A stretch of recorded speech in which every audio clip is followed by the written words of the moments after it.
पूरी दुनिया में किसी के घर बेटा पैदा होता है खुशी होती है, शादी होती है खुशी होती है,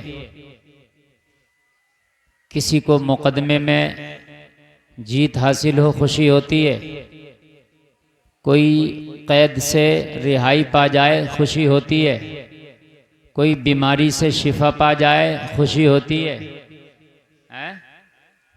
किसी मांगने वाले को उसकी मांग से बढ़ के मिल जाए खुशी होती है कि नहीं?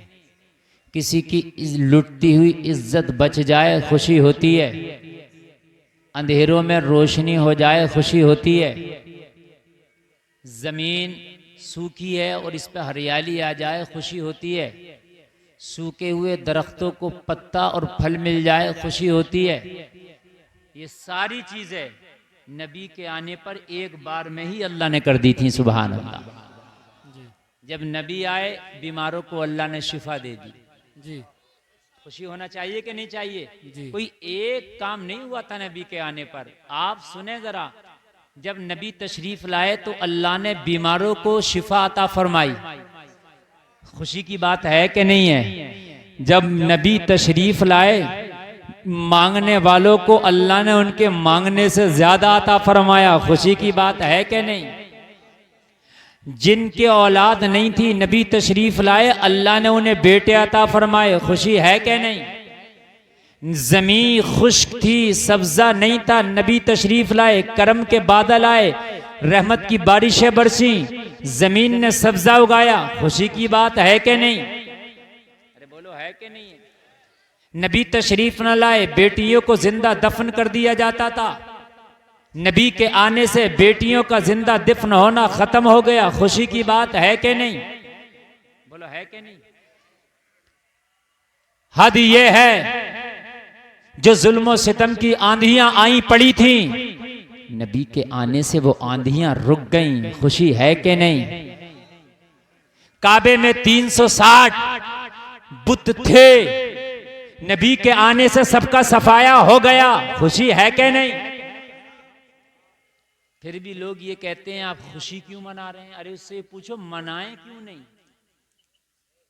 खुशी कोई एक चीज को लेकर मना रहे हैं हम जी। सही अगर पूछिए तो नबी के आने पर पूरी दुनिया को अल्लाह ने ऐसा कर दिया जैसे किसी चीज का वायरस दूर कर दिया जाता है। पूरी दुनिया में जो खराब वायरस थे मेरे नबी के आने से सबको दूर कर दिया गया। तो खुशी ना मनाएं तो और क्या करें जी। भाई बात है कि नहीं है? ये ऑपरेटर साहब ये बोल रहे हैं आपके कॉलम बोल रहे हैं फूक गए। इन्होंने ये कहा था फूक गए तो कसम से पैसे देके जाऊंगा, सब ले लो। बहुत कहा था, नहीं कहा था? नहीं ले लो, मौका है, बैग भरा हुआ है। और इन्होंने कहा भी है, इतने लोग गवाह हैं। हाँ तभी तो मैं कह रहा हूं कैसा बज रहा है। सब फूक गए। आहा बहुत नुकसान हो गया। कमेटी वालों इनके नुकसान की भरपाई करना, गरीब आदमी है। जब तो मैं कह रहा हूँ बोल कैसा रहा। और मैं पहले कह रहा है कि राशिद भाई को बाद में पढ़वाइयो, पता नहीं क्या फूंक दे।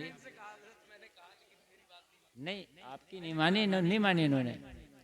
ये अजीम भाई बोले नहीं चलो बस राशिद भाई 10 मिनट पढ़ेंगे हजरत, और आप ही हैं बस। और सबसे ज्यादा फरमाइश ये कर रहे हैं और इनाम सबसे ज्यादा यही दे रहे हैं। जो आदमी कह रहा है वो समझिए मत ही कि वही होगा। हाँ अब फूक गए, मैं क्या करूं? पर आपकी भी कोई खता नहीं, अब क्या कर सकते हैं आप? जैसा मैंने बोलना मैं बोल लूंगा। तभी तो करूं, बड़ा अजीब सा लग रहा है। हजरात अब खुशी मनाएं तो मनाएं कैसे ना? मेरे नबी के आने से हर तरह की परेशानी, हर तरह की खुराफात, हर तरह की बुराई, हर तरह की खबासत मेरे नबी के आने से दूर हो गई। बोलो हुई कि नहीं हुई? जलसा में आने वालों तुम्हारा नबी ना आया, आमीना का लाल ना आया तो मालूम है क्या हाल था? अगर किसी के घर में छोटी सी बच्ची पैदा होती तो उसको जिंदा दफन कर दिया जाता, उसको जीने का कोई हक ना था। कितना गंदा मुआशरा था। आज मेरी माँ बहने जरा कान खोल करके सुने, हमारी इस्लाम की शहजादियों को इस्लामी माहौल अच्छा नहीं लगता, उन्हें फैशन और फिल्मों का माहौल अच्छा लगता है, मगर सुने इस्लाम की शहजादियां, जब दुनिया में मेरे नबी तशरीफ ना लाए थे तो खुदा की कसम औरत की औकात एक खिलौने से बदतर थी। खेला और तोड़ के फेंक दिया। इससे बदतर औकात मक्का के अंदर और पूरी दुनिया में थी। इस औरत की कोई औकात न थी। आज मीडिया पे बैठ के बकवास करने वालों को मैं चैलेंज करके कहता हूं, तुमने पढ़ाई नहीं, तुम्हें पता ही क्या है। अगर तुम बकवास करते तो खुदा की कसम पहले पढ़ लेते, मगर पढ़ा कुछ नहीं, बकवास करने निकले हो कि औरत को इज्जत नहीं दी जाती। इस मुआशरे में अगर सर उठा के औरत को जीने का अधिकार दिया है तो आमीना के लाल की आमद ने दिया है। जी बेशक, सुभान अल्लाह सुभान अल्लाह। नबी नहीं आए थे तो औरत को सर उठा के जीने का अधिकार तक नहीं था। समझ में बात आ रही है कि नहीं आ रही है? अब जाहिल है तो मैं क्या करूं। एक बाबा है, वो बागेश्वर धाम, जानते होंगे आप। ये जुमला नोट हो रहा है और मैं तो इसलिए कह रहा हूं नोट हो रहा है, जो बात कह रहा हूं उस जिम्मेदारी से। उसने कहा 3000 साल पहले सिर्फ सनातन धर्म था, इसके अलावा कोई धर्म ही नहीं था। मैंने कहा तू ये बता कि हजरत इब्राहिम को आए हुए कितने साल हो गए जी है? और हजरत मूसा को आए हुए कितने साल हो गए? अब सुने आप, मेरी हो तो अभी ने पढ़ा हो तो वही वाला हिसाब है, सब अंधभक्ति है। अब सुने आप, 1898 में, कितने में, कितने साल हो गए 1898 को? 127। तुम्हारी पे कह रहा हूं, मैंने हिसाब ना लगाया, कभी मुझसे कह दो। 127 साल हो गए। 127 साल पहले की बात कह रहा हूं। बहरे अहमर में एक लाश निकली, समंदर में। भाई सर सुनो, 127 साल पहले एक लाश निकली, बॉडी। उस बॉडी को उठाया गया, उठाने के बाद तहकीक की गई, यह है किसकी? डॉक्टर मॉरिस, बहुत बड़ा साइंटिस्ट है, मोहन नदीम साहब जानते होंगे। बुलाया गया और डॉक्टर मॉरिस जरा रिसर्च कर, ये हमें समंदर से लाश मिली है, किसकी है? तो उसने कहा ये 3500 साल पुरानी बॉडी है। कितने साल पुरानी? ये मैं नहीं कह रहा हूं, ये डॉक्टर मॉरिस कह रहा। एआई से पूछ लो, गूगल से पूछ लो। समझ रहे हैं आप? एफआईआर बहुत जल्दी कर देते हैं, क्योंकि थाने भी तुम्हारे, कोर्ट भी तुम्हारा, सब तुम्हारा। करना आसान है, लेकिन किसी भी चीज को प्रूफ करना बड़ा मुश्किल है। कान खोल करके सुनो, कहा 3500 साल पहली ये बॉडी है। पता लगाया कि ये है किसकी, तो कहा क्या बताएं, मैंने इतना बता दिया 3500 साल पहली बॉडी है। डॉक्टर मॉरिस बोला जब ये मरा था तो ये बहुत बड़ी टेंशन में था। ये भी मैंने बतला दिया, जब ये मरा था तो बहुत ज्यादा दिमागी तनाव, बहुत ज्यादा था। आप पढ़ना, दिमागी तनाव बहुत ज्यादा था इसको, उसने ये भी बतलाया।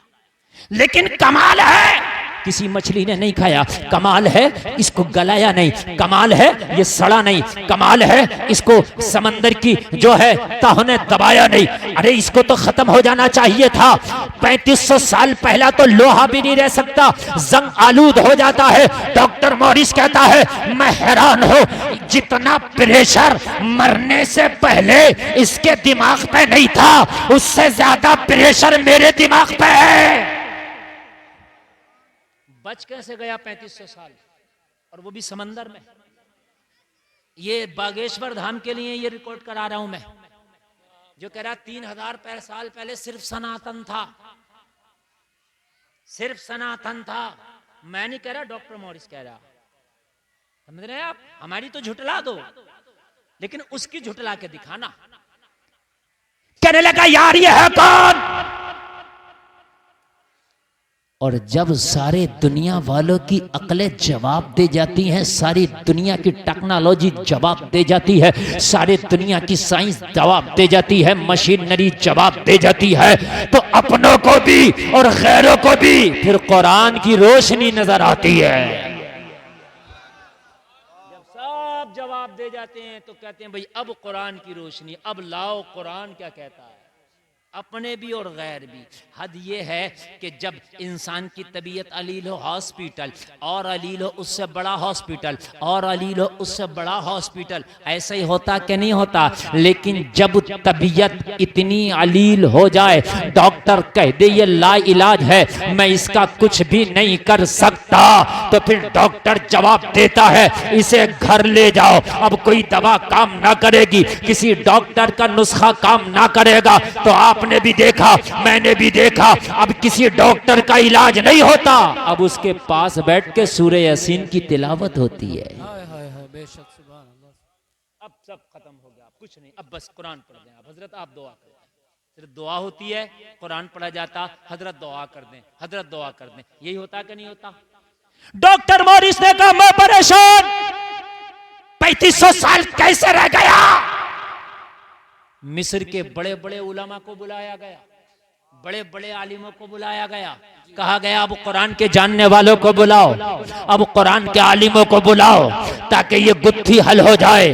आखिरकार ये बॉडी है किसकी, आखिरकार ये मरने वाला है कौन, जो 3500 साल से समंदर की तहों में अब तक बाकी था, अब समंदर की लहरों ने इसे फेंका है, तो बॉडी सलामत है, जिस्म सलामत है। सारे उलमा ने कुरान का मुताला किया, और कुरान को पढ़ने के बाद डॉक्टर मॉरिस को जवाब दिया, और डॉक्टर मॉरिस तेरी रिसर्च जहां से खत्म होती है वहां से कुरान की शुरू होती है। अल्लाह का कुरान कहता है ये फिरौन है जिसने खुदाई का दावा किया था। कहा तुम्हें कैसे पता? कहा अल्लाह का कुरान कहता है फलयौमा नुनज्जीका बिबदनिका लितकूना लिमन खल्फका आया। अल्लाह ने फरमाया फिरौन हम तेरे जिस्म को सलामत रखेंगे ताकि आने वालों के लिए निशानियां हो जाए। ये फिरौन है, फिरौन कौन है? जोर से बोलो, फिरौन है ये जिसने खुदाई के दावे किए थे, जिसने कहा था अना रब्बुकुमुल आला। भाई समझ में आ रही है बात? क्या नहीं आ रही है? आ रही है नहीं आ रही है? तो मेरे पास फूंकने के लिए कुछ नहीं, सब फूंक गया। सिर्फ अब आप सुनिए, आप सिर्फ आप सुनिए, आप और मोहब्बत के साथ सुनिए। कहा ये वो है जिसने खुदाई के दावे किए थे, ये फिरौन है। कौन है ये? अच्छा ठीक है, फिरौन है। 3500 साल उसने रिसर्च किया, उसने रिसर्च किया, 3500 साल पुरानी है, और 127 साल हो गए, 3627 साल हो गए आज। 3627 साल पहले फिरौन के मुकाबले में कौन आया? कोई बता सकता? तो जोर से बोलो ना, डरते क्यों? हजरत मूसा ने अल्लाह का पैगाम दिया या दुनिया वालों का?